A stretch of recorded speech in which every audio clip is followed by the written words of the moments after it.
Hello, Tamil புத்தாண்டு வாழ்த்துக்கள். நான் தமிழ் தான். யாரோ ஒருத்தங்க கேட்டிருந்தாங்க, நீ தமிழா அப்படின்னு. ஆமாம், தமிழ் தான். ஆனால் தமிழ்நாடை விட்டு நம்ம வெளியூர்லாம் வந்தோன்னு வச்சுக்கோங்களேன், வேறு பாஷையும் கொஞ்சம் பேச வேண்டியிருக்கு. அதனால் பேசுகிறோம்.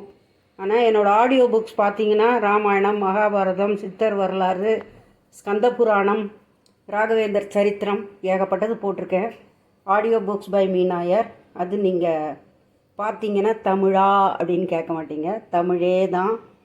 ஆனால் மற்ற கொஞ்சம் கொஞ்சம் பாஷையும் கொஞ்சம் கொஞ்சம் பேசணும்னு ஒரு ஆசை இருக்குது, கற்றுப்பேன். இப்போ இன்றைக்கி என்னென்னா, நம்ம சித்திரை வருஷ பிறப்பு சமையல். முதல்ல நம்ம பாயசத்துலேருந்து தானே ஆரம்பிக்கணும். இது அடப்பிரதமன்.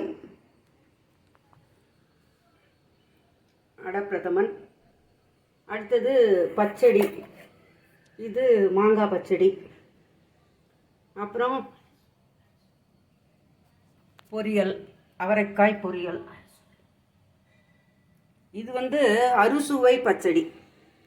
புளிப்பு, இனிப்பு, கசப்பு, காரம் எல்லாமும் இதில் இருக்குது. துவர்ப்பு, உப்பு எல்லாமும் இருக்குது. ஓகேயா? வேப்பம்பூ எல்லாம் போட்டதுனால கசப்பு இதில் வந்திருக்கும் கொஞ்சம். அதனால் பச்சடி இன்றைக்கி பண்ணுற வழக்கம். ஏன்னா வாழ்க்கை என்பது இனிப்பு, கசப்பு, புளிப்பு, காரம் மாதிரி எல்லா இதுவும் வரும். சிச்சுவேஷன்ஸ் நம்ம எல்லாத்தையுமே அக்செப்ட் பண்ணுற மாதிரி நம்ம முன்னோர்கள் இப்படி சொல்லி கொடுத்துருக்காங்க. இந்த நியூ இயர் அன்றைக்கி இந்த மாதிரி பச்சடி பண்ணணும் அப்படின்னு சொல்லியிருக்காங்க ட்ரெடிஷ்னலாக. இது அவரைக்காய் பொரியல். அப்புறம் சித்திரை வருஷம் பிறப்பன்னைக்கு அவியல். அது ஏன்னா விஷு ஞாபகம் வச்சுட்டு நம்ம விஷு ஃபாலோ பண்ணி பழங்கள்லாம் வைக்கிறோம் இல்லையா? காத்தால் குருவாயூரப்பனுக்கு விஷ்ணுவை நினச்சிட்டு கண்ணாடி பழங்கள் எல்லாம் வைப்போம். அது ஒரு ஃபோட்டோ போட்டிருக்கேன் நான். இது களத்துக்கு பருப்பு.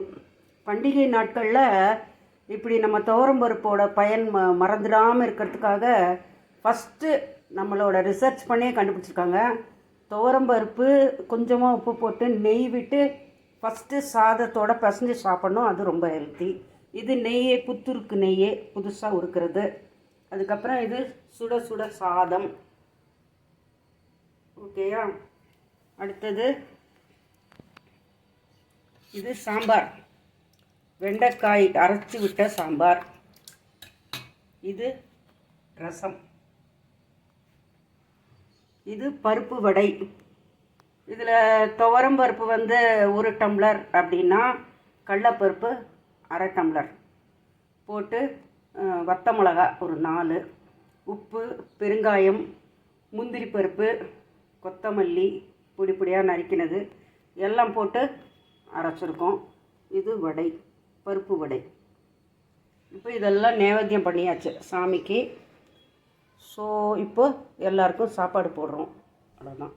கொஞ்சம் கொஞ்சம் உங்களுக்கு சாம்பிள் காமிச்சிருக்கேன். ஓகேயா? இந்த மாதிரி ஈவினிங் இப்போ இவ்வளோ இது பண்ணுறதுக்கு இல்லைன்னா, ஈவினிங் போளி பண்ண போகிறோம். அது என்னென்னா, சக்கரவள்ளி கிழங்கு இருக்கு இல்லையா, அதை வேக வச்சு வெல்லம் போட்டு கொஞ்சம் தேங்காய் எல்லாம் போட்டு ஒரு வதக்கிட்டோ, அதை இப்போல்லாம் போளி ஒயிட்டு மாவு வேண்டாம், மைதா மாவு வேண்டாம். மைதாவில் பண்ணால் தான் நைஸாக சன்னமாக வரும். ஆனால் கூட கோதுமை மாவை ஊற வச்சு போளி மாதிரியே பண்ணி இது உள்ள ஸ்டஃபிங் வச்சு பண்ணலான் இருக்கேன் ஈவினிங். அது ஓகேயா? சரி, இந்த மாதிரி நீங்களும் இந்த லீவு நாட்கள், இந்த விசேஷ நாட்களில் இந்த மாதிரி கொஞ்சம் பண்ணி ஃபேமிலியோட ஒற்றுமையாக சந்தோஷமாக சாப்பிடணும். சாப்பாடு ரொம்ப முக்கியம். Healthy food. உணவு நம்மளோட உடல் நலத்துக்கும் மன நலத்துக்குமே சரியான உணவு சாப்பிட்றது ரொம்ப முக்கியம். ஸோ அதனால் முக்கியத்துவம் கண்டிப்பாக சாப்பாட்டுக்கு அந்த காலத்தில் எல்லாருமே கொடுத்தாங்க. ஆரோக்கியமாக 90-100 வயசுக்கு மேலெல்லாம் கூட இருந்தாங்க.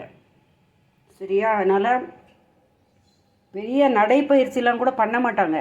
ஆனால் அவங்க வேலை எக்கச்சக்கமாக பண்ணினாங்க. கை கால அந்த இது பார்த்தோம்னா, நம்ம பொதுவாக நம்மளோட வாக்கிங் அதெல்லாம் முடியாதவங்க என்ன பண்ணணும்னா, வீட்டில் அவயவங்களை அசைக்கணும்.